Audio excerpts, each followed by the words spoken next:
नमस्ते प्यारे बच्चों, आज की कक्षा में आपका स्वागत है। बच्चों, क्या आपने कभी सोचा है कि गूगल मैप्स को कैसे पता चलता है कि आपका घर कहाँ है? या जब हम किसी नई जगह जाते हैं तो सही रास्ता कैसे ढूंढ पाते हैं? ये सब संभव है क्योंकि हमें स्थानों की सही जानकारी होती है। चलिए, इसे एक और तरह से समझते हैं। कल्पना कीजिए कि आप पहली बार किसी नए शहर की यात्रा कर रहे हैं। आप अपने किसी मित्र के घर या किसी प्रसिद्ध स्थान तक कैसे पहुंचेंगे? आपको किसी न किसी तरह के पते या दिशा निर्देश की जरूरत होगी, है ना? यहीं पर इस अध्याय की सीख हमारे काम आती है। हमें किसी भी स्थान की सही स्थिति जानने की आवश्यकता क्यों पड़ती है?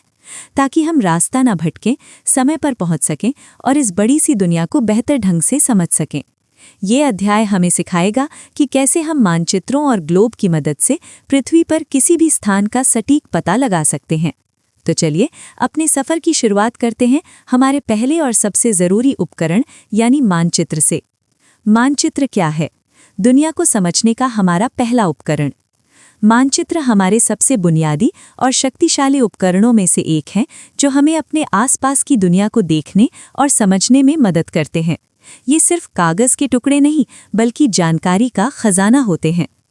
मानचित्र की परिभाषा। सरल शब्दों में कहें तो मानचित्र पृथ्वी की सतह का एक चित्र है जिसे पैमाने की मदद से एक सपाट कागज पर बनाया जाता है। अब आप अपनी स्क्रीन पर दिख रहे इस चित्र को देखिए। ये एक शहर का नक्शा है। ये हमें स्पष्ट रूप से दिखाता है कि रेलवे स्टेशन कहाँ है, बैंक कहाँ है और स्कूल तक कैसे पहुंचा जा सकता है। ये एक गाइड की तरह काम करता है जो हमें रास्ता दिखाता है। और सबसे अच्छी बात यह है कि मानचित्र एक छोटे से गांव से लेकर पूरी दुनिया तक का हो सकता है। मानचित्र की भाषा। किसी भी मानचित्र को ठीक से समझने के लिए हमें उसकी भाषा सीखनी पड़ती है। घबराइए नहीं, ये बहुत आसान है। हर मानचित्र 3 मुख्य घटकों से मिलकर बना होता है जो हमें सारी जानकारी देते हैं। ये 3 घटक हैं। दूरी यानी पैमाना, ये बताता है कि नक्शे पर दिखाई गई दूरी असल में जमीन पर कितनी है। दिशा, ये हमें बताता है कि उत्तर, दक्षिण, पूर्व या पश्चिम किस तरफ है। प्रतीक चिन्ह, ये नक्शे पर बने छोटे चित्र होते हैं जो असल चीज़ों को दर्शाते हैं, जैसे नदी, सड़क या मंदिर। अब हम इन तीनों घटकों को एक एक करके और विस्तार से समझेंगे। मानचित्र के इन घटकों को समझना एक नई भाषा सीखने जैसा है। एक बार जब आप इन्हें सीख जाते हैं तो आप किसी भी नक्शे को आसानी से पढ़कर उससे महत्वपूर्ण जानकारी निकाल सकते हैं। घटक 1, दूरी यानी पैमाना। अब सवाल ये उठता है कि हम इतने बड़े देश या पूरी दुनिया को कागज के एक छोटे से टुकड़े पर कैसे दिखा सकते हैं? इसका जवाब है पैमाने की मदद से। पैमाना मानचित्र का सबसे महत्वपूर्ण हिस्सा है। ये मानचित्र पर दिखाई गई दूरी और जमीन पर वास्तविक दूरी के बीच का अनुपात होता है। चलिए इसे एक आसान उदाहरण से समझते हैं। अब स्क्रीन पर इस चित्र को ध्यान से देखिए। मान लीजिए किसी नक्शे का पैमाना 1 सेंटीमीटर बराबर 500 मीटर है। इसका मतलब है कि नक्शे पर 1 सेंटीमीटर की दूरी जमीन पर 500 मीटर के बराबर है। तो अगर चित्र में ए और बी के बीच की दूरी नक्शे पर 4 सेंटीमीटर है तो जमीन पर वास्तविक दूरी होगी 4 सेंटीमीटर मल्टीप्लाई बाय 500 मीटर यानी 2000 मीटर यानी 2 किलोमीटर। है ना आसान? घटक 2 और 3, दिशा एवं प्रतीक। चलिए अब बाकी के 2 घटकों को समझते हैं। दिशा। दिशा जानना किसी भी यात्रा के लिए बहुत जरूरी है। ज्यादातर मानचित्रों में आप देखेंगे कि ऊपरी दाएं कोने में एक तीर बना होता है जिसके ऊपर ऊ लिखा होता है। ये उत्तर दिशा को दर्शाता है। एक बार जब हम उत्तर दिशा जान लेते हैं तो हम बाकी प्रधान दिशाओं का आसानी से पता लगा सकते हैं।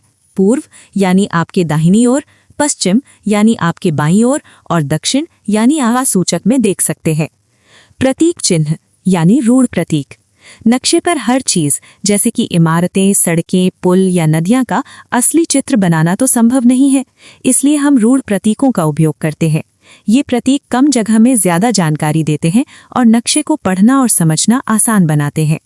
स्क्रीन पर दिख रही तालिका को देखिए। यहाँ कुछ उदाहरण हैं। एक नीली लहरदार रेखा नदी को दर्शाती है। डबल डैश वाली लाइन पक्की सड़क को दर्शाती है। एक खास चिन्ह रेलवे लाइन को दिखाता है और एक छोटे से भवन का चित्र मंदिर को दर्शाता है। इन घटकों को जानने के बाद अब हम ये देखने के लिए तैयार हैं कि विभिन्न उद्देश्यों के लिए विभिन्न प्रकार के मानचित्र होते हैं। मानचित्र के प्रकार। हर उद्देश्य के लिए एक नक्शा। सभी मानचित्र एक जैसे नहीं होते। जिस तरह हमारे पास अलग अलग कामों के लिए अलग अलग उपकरण होते हैं, उसी तरह हमारे पास अलग अलग जानकारी दिखाने के लिए अलग अलग प्रकार के मानचित्र होते हैं। मुख्य रूप से 3 प्रकार के मानचित्र होते हैं। भौतिक मानचित्र, फिजिकल मैप, ये पृथ्वी की प्राकृतिक आकृतियों को दर्शाता है, जैसे कि पर्वत, पठार, मैदान और नदियाँ। जैसा कि आप भारत के इस भौतिक मानचित्र में देख सकते हैं, ये हिमालय पर्वत और गंगा के मैदानों को दिखाता है। राजनीतिक मानचित्र, पॉलिटिकल मैप, ये मानव निर्मित सीमाओं को दिखाता है। ये हमें देशों, राज्यों और उनके शहरों की जानकारी देता है। स्क्रीन पर भारत के इस राजनीतिक मानचित्र को देखिए। इसमें सभी राज्यों की सीमाएं स्पष्ट रूप से दिखाई गई हैं। विषयगत मानचित्र, थीमैटिक मैप, ये किसी एक विशेष विषय या थीम पर जानकारी देता है। उदाहरण के लिए एक मानचित्र जो केवल सड़कें, वर्षा का वितरण या वनों का फैलाव दिखाए। ये मानचित्र भारत में होने वाली वर्षा को दर्शा रहा है। एटलस, जब बहुत से मानचित्रों को एक साथ एक किताब में रख दिया जाता है तो उसे एटलस कहते हैं। ये विभिन्न मानचित्रों का एक संग्रह होता है। मानचित्र बहुत उपयोगी होते हैं, लेकिन उनमें एक बड़ी चुनौती भी होती है। चलिए जानते हैं वो क्या है। चपटे नक्शे से ग्लोब तक, पृथ्वी का सच्चा प्रतिरूप। चपटे नक्शों की एक मौलिक सीमा होती है। हमारी पृथ्वी लगभग गोलाकार है और किसी गोल चीज को पूरी तरह से सपाट बनाना बहुत मुश्किल है, बिना उसे तोड़े मरोड़े। चुनौती, विकृति, डिस्टॉर्शन। इस समस्या को समझने के लिए संतरे का उदाहरण सबसे अच्छा है। स्क्रीन पर देखिए। अगर आप एक संतरे का छिलका उतारकर उसे सपाट करने की कोशिश करेंगे तो वो फट जाएगा या खिंच जाएगा। ठीक इसी तरह जब हम गोलाकार पृथ्वी को एक सपाट मानचित्र पर दिखाते हैं तो महाद्वीपों और महासागरों के आकार और दूरी में कुछ विकृति आ जाती है। तो इस समस्या का समाधान क्या है? इसका समाधान है ग्लोब। ग्लोब पृथ्वी का एक छोटा त्रि-आयामी मॉडल है। क्योंकि ये पृथ्वी की तरह ही गोलाकार है, ये महाद्वीपों, देशों और महासागरों के आकार और दूरी को सही ढंग से दिखाता है। इसीलिए ग्लोब को पृथ्वी का सच्चा प्रतिरूप कहा जाता है। ये बहुत दिलचस्प है ना? लेकिन ग्लोब पर किसी एक छोटे से स्थान का सटीक पता कैसे लगाया जाए? इसके लिए हमें एक विशेष प्रणाली का उपयोग करना पड़ता है, जिसे निर्देशांक प्रणाली कहते हैं। निर्देशांक प्रणाली, पृथ्वी का सटीक पता बताने के लिए भूगोलवेत्ताओं ने एक ग्रिड प्रणाली बनाई है जो बिल्कुल शतरंज की बिसात की तरह काम करती है। अगर आपने कभी शतरंज खेला है तो आप जानते होंगे कि हर खाने की एक अपनी पहचान होती है, जो एक अक्षर और एक अंक से मिलकर बनती है। ठीक इसी तरह पृथ्वी पर हम किसी भी जगह का पता काल्पनिक रेखाओं के एक नेटवर्क का उपयोग करके परिभाषित करते हैं। इन रेखाओं को अक्षांश या लैटिट्यूड और देशांतर या लॉन्गिट्यूड कहा जाता है। अक्षांश या लैटिट्यूड परिभाषा, ये पूर्व से पश्चिम की ओर खींची गई काल्पनिक क्षैतिज रेखाएं हैं। समानांतर रेखाएं, स्क्रीन पर ग्लोब को देखिए। ये रेखाएं एक दूसरे के समानांतर होती हैं और कभी नहीं मिलती, इसीलिए इन्हें समानांतर रेखाएं भी कहते हैं। भूमध्य रेखा या इक्वेटर, ये सबसे महत्वपूर्ण अक्षांश है, जिसे 0 डिग्री अक्षांश माना जाता है। ये सबसे लंबी रेखा है और ये पृथ्वी को 2 बराबर भागों में विभाजित करती है, उत्तरी गोलार्ध और दक्षिणी गोलार्ध। माप, अक्षांश को अंशों में मापा जाता है, जो भूमध्य रेखा पर 0 डिग्री से शुरू होकर ध्रुवों पर 90 डिग्री उत्तर या 90 डिग्री दक्षिण तक जाता है। प्रमुख अक्षांश रेखाएं और जलवायु कटिबंध। भूमध्य रेखा के अलावा 4 और महत्वपूर्ण अक्षांश रेखाएं हैं। कर्क रेखा 23.5 डिग्री उत्तर, मकर रेखा 23.5 डिग्री दक्षिण, आर्कटिक वृत्त 66.5 डिग्री उत्तर, अंटार्कटिक वृत्त 66.5 डिग्री दक्षिण। अक्षांश का हमारी जलवायु से सीधा संबंध है। इन रेखाओं के आधार पर, जैसा कि आप स्क्रीन पर चित्र में देख सकते हैं, पृथ्वी को 3 मुख्य जलवायु कटिबंधों में बांटा गया है। उष्ण कटिबंध या टॉरिड जोन, कर्क रेखा और मकर रेखा के बीच का क्षेत्र। यहाँ सूर्य की किरणें सीधी पड़ती हैं, इसीलिए ये सबसे गर्म क्षेत्र है। शीतोष्ण कटिबंध या टेम्परेट जोन, यहाँ मध्यम तापमान रहता है। ये उत्तरी गोलार्ध में कर्क रेखा और आर्कटिक वृत्त के बीच और दक्षिणी गोलार्ध में मकर रेखा और अंटार्कटिक वृत्त के बीच का क्षेत्र है। शीत कटिबंध या फ्रिजिड जोन, ध्रुवों के पास का क्षेत्र। यहाँ सूर्य की किरणें बहुत तिरछी पड़ती हैं, इसीलिए ये बहुत ठंडा क्षेत्र है। देशांतर या लॉन्गिट्यूड, ये उत्तरी ध्रुव को दक्षिणी ध्रुव से मिलाने वाली काल्पनिक ऊर्ध्वाधर रेखाएं हैं। इन्हें याम्योत्तर भी कहते हैं। प्रमुख याम्योत्तर या प्राइम मेरिडियन ये 0 डिग्री देशांतर है जो इंग्लैंड के ग्रीनविच से होकर गुजरती है। ये पृथ्वी को 2 भागों में विभाजित करती है, पूर्वी गोलार्ध और पश्चिमी गोलार्ध। माप देशांतर को 0 डिग्री से 180 डिग्री पूर्व या 180 डिग्री पश्चिम में मापा जाता है। ग्रिड प्रणाली सटीक स्थान जब अक्षांश की समानांतर रेखाएं और देशांतर के याम्योत्तर एक दूसरे को काटते हैं तो वे एक जाल या ग्रिड बनाते हैं। इस ग्रिड की मदद से हम पृथ्वी पर किसी भी स्थान का सही पता लगा सकते हैं। उदाहरण के लिए दिल्ली की राजधानी दिल्ली लगभग 29 डिग्री उत्तर अक्षांश और 77 डिग्री पूर्व देशांतर पर स्थित है। जैसा कि आप इस मानचित्र में देख सकते हैं, ये दोनों रेखाएं जहां एक दूसरे को काटती हैं, ठीक वहीं पर हमारी राजधानी दिल्ली स्थित है। देशांतर रेखाएं न केवल स्थान बताती हैं, बल्कि उनका समय के साथ भी एक बहुत गहरा संबंध है। चलिए इसे समझते हैं। देशांतर और समय का संबंध। देशांतर रेखाएं सिर्फ स्थान निर्धारित करने के लिए नहीं हैं, वे दुनिया भर में समय निर्धारित करने की कुंजी भी हैं। स्थानीय समय पृथ्वी अपनी धुरी पर 24 घंटे में एक पूरा चक्कर 360 डिग्री का लगाती है। इसका गणित बहुत सरल है। इसका मतलब है कि पृथ्वी 1 घंटे में 15 डिग्री देशांतर घूमती है। स्थानीय समय किसी स्थान पर सूर्य की स्थिति से निर्धारित होता है। जब सूर्य आकाश में अपने उच्चतम बिंदु पर होता है तो उस स्थान पर दोपहर के 12 बजते हैं। चूंकि पृथ्वी घूमती रहती है, इसीलिए अलग अलग देशांतरों पर सूर्य अलग अलग समय पर उच्चतम बिंदु पर होता है। यही कारण है कि अलग अलग देशांतरों पर स्थानीय समय अलग अलग होता है। मानक समय या स्टैंडर्ड टाइम। अब सोचिए, भारत जैसे विशाल देश में जो पूर्व से पश्चिम तक काफ़ी फैला हुआ है, एक बड़ी समस्या खड़ी हो सकती है। गुजरात के द्वारका और असम के डिब्रूगढ़ के स्थानीय समय में लगभग 1 घंटा 45 मिनट का अंतर है। अगर हर शहर अपने स्थानीय समय का पालन करे तो ट्रेन के आने जाने में, दफ्तर के समय में और हमारे रोज़ के कामों में बहुत गड़बड़ हो जाएगी। इस भ्रम से बचने के लिए ज़्यादातर देश एक केंद्रीय देशांतर के समय को पूरे देश के लिए मानक समय के रूप में अपनाते हैं। भारतीय मानक समय या IST। भारत ने 82 डिग्री 30 मिनट पूर्व या 82.5 डिग्री ईस्ट देशांतर के स्थानीय समय को पूरे देश का मानक समय माना है। जैसा आप नक्शे में देख रहे हैं, ये रेखा भारत के लगभग बीच से होकर गुजरती है और इसी के आधार पर हमारी घड़ियां चलती हैं। विश्व समय क्षेत्र टाइम जोन्स। यही अवधारणा वैश्विक स्तर पर भी लागू होती है। पूरी दुनिया को लगभग 24 समय क्षेत्रों में बांटा गया है, जिनमें से प्रत्येक लगभग 15 डिग्री देशांतर चौड़ा है। समय की गणना का मुख्य आधार ग्रीनविच मीन टाइम यानी GMT है, जो 0 डिग्री देशांतर का समय है।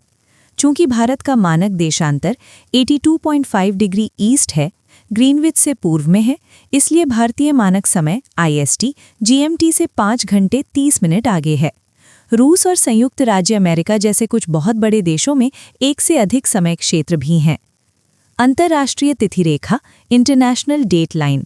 ये 180 डिग्री देशांतर के पास स्थित एक काल्पनिक रेखा है। ये बहुत ही अनोखी रेखा है क्योंकि ये वो जगह है जहां दिन बदलता है। स्क्रीन पर नक्शे को देखिए, ये रेखा सीधी नहीं है। ऐसा इसलिए किया गया है ताकि ये किसी भी देश को 2 अलग-अलग तारीखों में न बांटे। सोचिए, ये एक जादुई रेखा है। अगर आप इसे पूर्व से पश्चिम की ओर यानी एशिया की तरफ जाते हुए पार करते हैं तो आपका कैलेंडर एक दिन आगे बढ़ जाता है, यानी रविवार से सोमवार में पहुंच जाते हैं। और अगर आप इसे पश्चिम से पूर्व की ओर यानी अमेरिका की तरफ जाते हुए पार करते हैं तो आप एक दिन पीछे चले जाते हैं, यानी सोमवार से वापस रविवार में। अब जबकि हम स्थान और समय को समझ गए हैं, तो आइए विश्व मानचित्र पर अपने प्यारे देश भारत की सटीक स्थिति देखें। विश्व मानचित्र पर भारत की स्थिति। अक्षांश और देशांतर के ज्ञान का उपयोग करके अब हम विश्व मानचित्र पर भारत के सटीक पते को आसानी से बता सकते हैं। गोलार्ध। भारत पूरी तरह से उत्तरी और पूर्वी गोलार्ध में स्थित है। अक्षांशीय विस्तार। भारत का मुख्य भूभाग 8 डिग्री 4 उत्तर से 37 डिग्री 6 उत्तर अक्षांश के बीच फैला हुआ है। देशांतरीय विस्तार। ये 68 डिग्री 7 पूर्व से 97 डिग्री 25 पूर्व देशांतर के बीच स्थित है। कर्क रेखा 23 डिग्री 30 उत्तर। जैसा कि आप मानचित्र पर देख सकते हैं, ये महत्वपूर्ण अक्षांश रेखा देश के लगभग मध्य से होकर गुजरती है, जो इसे लगभग 2 बराबर भागों में विभाजित करती है। आइए अब इस अध्याय में सीखे गए सभी महत्वपूर्ण शब्दों और अवधारणाओं को एक साथ दोहराते हैं। अध्याय का सार और शब्दावली। किसी भी अध्याय को समाप्त करने का सबसे अच्छा तरीका उसकी मुख्य बातों को दोहराना है ताकि सब कुछ अच्छी तरह से याद हो जाए। महत्वपूर्ण शब्दावली। आइए अब इस अध्याय के कुछ सबसे ज़रूरी शब्दों को दोहराते हैं। पहला शब्द है मानचित्र। जैसा कि हमने सीखा, मानचित्र पृथ्वी का एक चपटा निरूपण होता है। इसके बाद है अक्षांश, जो भूमध्य रेखा के समानांतर खींची गई क्षैतिज रेखाएं हैं। फिर आता है देशांतर, जो ध्रुवों को मिलाने वाली ऊर्ध्वाधर रेखाएं हैं। जब अक्षांश और देशांतर मिलते हैं तो वे ग्रिड बनाते हैं, जो एक नेटवर्क की तरह होता है। और अंत में मानक समय, जो किसी देश द्वारा अपने यहाँ एक समान समय बनाए रखने के लिए अपनाया जाता है। इन शब्दों को जरूर याद रखिएगा। अध्याय का सार। चलिए अब स्क्रीन पर दिख रहे इस माइंड मैप की मदद से पूरे अध्याय का सार समझते हैं। मानचित्र दूरी, दिशा और प्रतीकों का उपयोग करके स्थानों को दर्शाते हैं। ग्लोब पृथ्वी का सबसे सटीक मॉडल है। अक्षांश और देशांतर की ग्रिड प्रणाली किसी भी स्थान का सटीक पता बताती है। अक्षांश जलवायु को प्रभावित करता है, जबकि देशांतर समय को निर्धारित करता है। देश में भ्रम से बचने के लिए मानक समय और समय क्षेत्रों का उपयोग किया जाता है। अब जब हमने पूरा अध्याय समझ लिया है तो आपके लिए कुछ सोचने और करने के लिए प्रश्न है। इस अध्याय के बारे में गहराई से सोचने से आपकी समझ और भी पुख्ता होगी। विचार करें। पहला सवाल है, स्थानीय समय और मानक समय में क्या अंतर है? याद कीजिए, स्थानीय समय हर जगह का अलग अलग होता है क्योंकि वो सूरज की स्थिति पर निर्भर करता है। वहीं मानक समय पूरे देश के लिए एक ही होता है ताकि कोई गड़बड़ ना हो। सोचिए, अब एक दिलचस्प सवाल।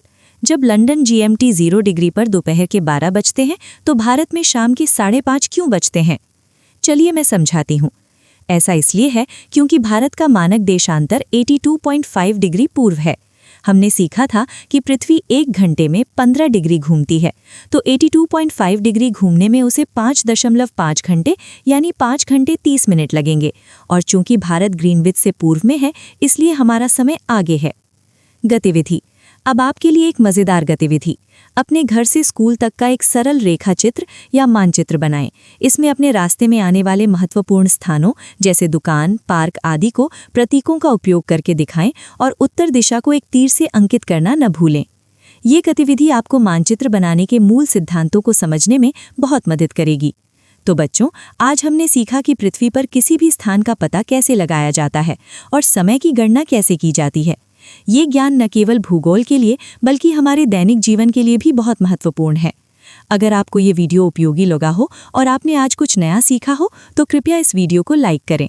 इसे अपने दोस्तों के साथ शेयर करें ताकि वे भी इस अध्याय को आसानी से समझ सकें। और ऐसे ही वीडियो के लिए हमारे चैनल को सब्सक्राइब करना न भूलें। धन्यवाद। अगली वीडियो में मिलते हैं।